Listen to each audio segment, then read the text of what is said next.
नमस्कार। SPT news में आपका स्वागत है। पेश है 24 अप्रैल 2026 शुक्रवार शाम 7:15 बजे राजस्थान की बड़ी खबरें। दिल्ली के पूर्व मुख्यमंत्री और आम आदमी पार्टी के मुखिया अरविंद केजरीवाल का पता बदल गया है। केजरीवाल को केंद्र सरकार ने राजधानी में नया बंगला दे दिया है और आप के राष्ट्रीय संयोजक इसमें शिफ्ट भी हो गए हैं। दिल्ली में मुख्यमंत्री के पद से इस्तीफा देने के बाद उन्होंने वह बंगला खाली कर दिया था, जिसे भाजपा शीश महल बताकर घेरती है। इसके बाद से केजरीवाल अपने राज्यसभा सांसद अशोक कुमार मित्तल को मिले सरकारी घर में रह रहे थे। अरविंद केजरीवाल ने शुक्रवार को नए घर में शिफ्ट होने की जानकारी सार्वजनिक की। उन्होंने एक पोस्ट में यह भी याद दिलाया कि नया घर उन्हें अदालत के आदेश पर केंद्र सरकार से मिला है। जयपुर के व्यस्तम सिंधी कैंप मेट्रो स्टेशन पर आज दोपहर को एक वाकया हुआ, जिसने पुलिस की मानवीय संवेदना और मुस्तैदी की मिसाल पेश कर दी। एस्केलेटर पर चढ़ते समय हुए हादसे में एएसआई की सतर्कता से एक महिला और मासूम बच्चे की जान बाल बाल बच गई। प्रत्यक्षदर्शियों के अनुसार एक महिला अपने छोटे बच्चे के साथ एस्केलेटर के ऊपर जा रही थी। अचानक सीढ़ियों की गति के साथ तालमेल न बैठने के कारण महिला का संतुलन बिगड़ गया। स्थिति इतनी गंभीर थी कि महिला के पीछे गिरने के साथ ही बच्चा भी एस्केलेटर चलती हुई सीढ़ियों के बीच फिसलने की कगार पर था।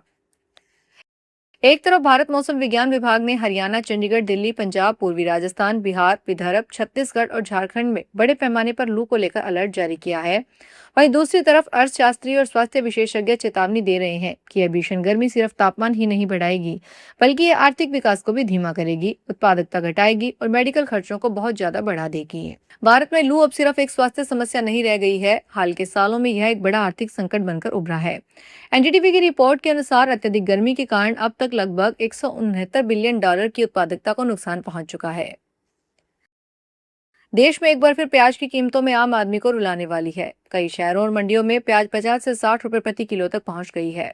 कुछ हफ्ते पहले तक जो प्याज सस्ते मिल रहे थे, वह अब अचानक महंगे हो गए हैं। दरअसल महाराष्ट्र और मध्य प्रदेश जैसे प्रमुख प्याज उत्पादक राज्यों में हाल ही में हुई बेमौसम बारिश और ओलावृष्टि ने फसलों को काफी नुकसान पहुंचाया है। खेतों में रखी प्याज खराब होने लगी, जिससे बाजार में आने वाली नई सप्लाई घट गई। कांग्रेस के पीसीसी चीफ गोविंद सिंह डोटासरा शुक्रवार सुबह बाड़मेर पहुंचे। यहां उन्होंने सर्किट हाउस में मीडिया से बातचीत की। इस दौरान उन्होंने प्रधानमंत्री, केंद्र व राज्य सरकार, रिफाइनरी आग, पंचायत चुनाव और अंतर्राष्ट्रीय मुद्दों पर बयान दिए। उन्होंने बीजेपी प्रदेशाध्यक्ष मदन राठौड़ और शिक्षा मंत्री मदन दिलावर को यू टर्न मास्टर बताया। रिफाइनरी में हुई आगजनी को लेकर उन्होंने कहा कि यह बहुत बड़ी साजिश है और इसके लिए जिम्मेदार कौन है, इसकी गहन जांच होनी चाहिए। उन्होंने कहा कि बीजेपी चाहती है कि 50 साल तक ऐसी व्यवस्था कर दी जाए कि हम ही जीतते रहें। राजस्थान में पंचायती राज के चुनाव नहीं करवा रहे हैं। रेल मंत्री अश्विनी वैष्णव ने अधिकारियों के साथ एक बैठक कर गर्मी के मौसम के दौरान चलाई जाने वाली विशेष ट्रेनों के परिचालन की प्रगति की समीक्षा की है। गौरतलब है कि रेलवे अधिक मांग वाले मार्गों और गलियारों पर बड़े पैमाने पर विशेष ट्रेनों को चलाकर यात्रियों की आवाजाही को आसान बनाने की कोशिश कर रहा है। गर्मियों में यात्रा के सबसे व्यस्त समय 15 अप्रैल से 15 जुलाई के दौरान रेलवे कनेक्टिविटी बढ़ाने और भीड़ भाड़ कम करने के लिए समर स्पेशल ट्रेन 18,262 फेरे चलाने की योजना बनाई गई है। अब तक 11,878 ट्रेन फेरों की घोषणा की जा चुकी है। भरतपुर जिले के नदोई कस्बे में ज्वेलर योगेंद्र चोपड़ा की हत्या के 1 महीने बाद भी आरोपी गिरफ्तार नहीं होने पर लोगों में आक्रोश बढ़ गया है। इसी के चलते आज बाजार और प्राइवेट स्कूल बंद रखे गए हैं। आक्रोश रैली निकाली गई और तहसीलदार कार्यालय पर अनिश्चितकालीन धरना शुरू कर दिया गया। पुलिस ने पहले 7 दिन में गिरफ्तारी का आश्वासन दिया, लेकिन अब तक कोई सुराग नहीं लग पाया है। आरोपियों की गिरफ्तारी नहीं होने से नाराज व्यापारियों और स्थानीय लोगों ने नदबई कस्बे के बाजार बंद रखे, साथ ही प्राइवेट स्कूल भी बंद रहे। लोगों ने आक्रोश रैली निकालकर विरोध दर्ज करवाया। पहले चरण यानी मकान सूचीकरण और मकान गणना को लेकर जयपुर में अधिकारियों को विशेष प्रशिक्षण दिया गया। कलेक्ट्रेट सभागार में आयोजित इस 1 दिवसीय प्रशिक्षण की अध्यक्षता जनगणना निदेशक विष्णु चरण मलिक ने की, जबकि प्रमुख जनगणना अधिकारी और जिला कलेक्टर संदेश नायक भी मौजूद रहे। मलिक ने स्पष्ट किया है कि जनगणना 2027 एक राष्ट्रीय महत्व का अभियान है और इसकी गुणवत्ता फील्ड में काम करने वाले प्रगणकों पर निर्भर करती है। जनगणना कार्य में किसी भी प्रकार की लापरवाही बरतने वाले अधिकारियों और कर्मचारियों के खिलाफ बड़ी कार्रवाई की जाएगी। जैसलमेर के सीमावर्ती जिले के सम ब्लॉक में कार्यरत करीब 500 शिक्षकों के लिए एक बार फिर मार्च क्लोजिंग भारी मुसीबत लेकर आई है। तकनीकी खामियों, पीडी अकाउंट में अनियमितता और बजट आवंटन में देरी के चलते शिक्षकों का वेतन अटक गया है।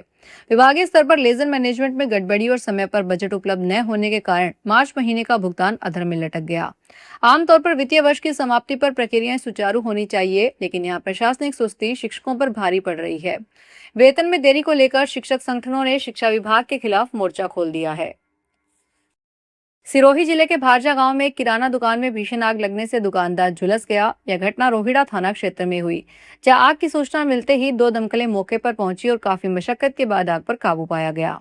जानकारी के अनुसार भारजा गांव निवासी बाबूलाल पुत्रवाला राम मेघवाल की किराना दुकान में अचानक आग लग गई। आग इतनी तेजी से फैली कि दुकानदार बाबूलाल ने जब इसे बुझाने का प्रयास किया तब वे उसकी चपेट में आकर झुलस गया।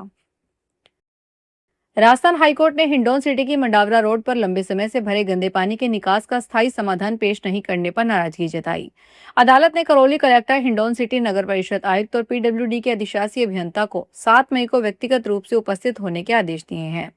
जस्टिस अनुरूप सिंघी की एकल पीठ ने यह निर्देश गिरिराज प्रसाद की जनहित याचिका पर सुनवाई के दौरान दिए। सुनवाई के दौरान कलेक्टर और नगर परिषद आयुक्त की ओर से अलग अलग शपथ पत्र पेश किए गए, लेकिन अदालत इनसे संतुष्ट नहीं हुई। राजस्थान के पूर्व मुख्यमंत्री अशोक गहलोत ने जयपुर के बिचून के पास भैराना धाम में पेड़ों को बचाने के लिए संतों का अग्नि तप करना और सबके लिए बेहद खेदजनक और चिंता का विषय बताते हुए कहा कि राज्य की भारतीय जनता पार्टी सरकार को यह सुनिश्चित करना चाहिए कि निवेश के नाम पर पेड़ न काटे जाएं। गहलोत ने शुक्रवार को अपने बयान में यह बात कही। उन्होंने कहा कि जो पार्टी धर्म और आस्था के नाम पर लोगों की भावनाओं से खेलकर सत्ता में आई हो, आज उसी के शासन में संतों की पुकार अनसुनी की जा रही है। इससे संत समाज और आम जन में भारी आक्रोश है। राजस्थान विश्वविद्यालय में एक बार फिर छात्रों का हंगामा देखने को मिला। एनएसयूआई के छात्रों ने कुलगुरु अल्पना कटेजा की गाड़ी का घेराव किया। उन्होंने कुलगुरु को आरएसएस की यूनिफॉर्म भेंट करने की कोशिश की। छात्रों ने कुलगुरु पर आरएसएस और एबीवीपी का पक्ष लेने का आरोप लगाया। इस मामले में विरोध जताते हुए एनएसयूआई इकाई अध्यक्ष मनीष मेघवंशी ने अन्य सदस्यों के साथ विरोध प्रदर्शन किया। इस दौरान कुलगुरु की गाड़ी के सामने आकर घेराव करने की कोशिश की। दक्षिणी दिल्ली में जामिया नगर के अब्दुल फजल एनक्लेव स्थित एक शिक्षण संस्थान में आज शुक्रवार सुबह आग लग गई।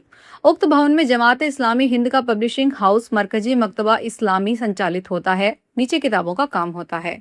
बताया गया कि सुबह 8:05 पर आग लगने की सूचना दी गई। आग के लपटने उठने पर दीवार फट गई और ईंट छिटक कर गार्ड को जा लगी। घायल होने पर गार्ड को आसपास के अस्पताल में उपचार के लिए ले जाया गया। वहीं मौके पर 8 फायर टेंडर भेजे गए। लगभग 1 घंटे में आग पर काबू पा लिया गया। जयपुर में झाड़ और उदयपुर नेशनल हाईवे 58E पर खेरिया खाटा के पास आज सुबह भूसे से ओवरलोड मिनी ट्रक का एक्सल टूट गया, जिसके बाद ट्रक बीच हाईवे पर रुक जाने से हाईवे जाम हो गया। दोनों तरफ करीब 1 किलोमीटर लंबा जाम लग गया। वाहनों की आवाजाही बंद हो गई और लोग परेशान होते रहे। सूचना पर पुलिस हाईवे पेट्रोलिंग टीम मौके पर पहुंची। क्रेन की मदद से ट्रक को घाटे से ऊपर ले जाया गया, जहां साइड में खड़ा किया गया, जिसके बाद ट्रैफिक व्यवस्था बहाल हो पाई। बता दें कि इस हाईवे पर खेरिया घाटा और रन घाटी के बीच निर्माण अधूरा पड़ा है। फिलहाल इस बुलेटिन में इतना ही। फिर हाजिर होंगे बड़ी खबरों के साथ।